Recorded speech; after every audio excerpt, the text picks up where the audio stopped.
Welcome. In front of me is a TCL LinkZone router, wireless, and I will show you how to find default Wi-Fi name on this device.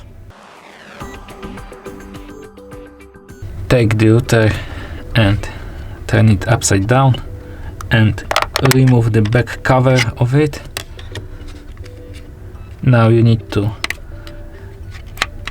pull out the battery, and default router Wi-Fi name will be just there under the SSID position on this sticker. Thank you for watching. If you like this video, subscribe to our channel and give us a like.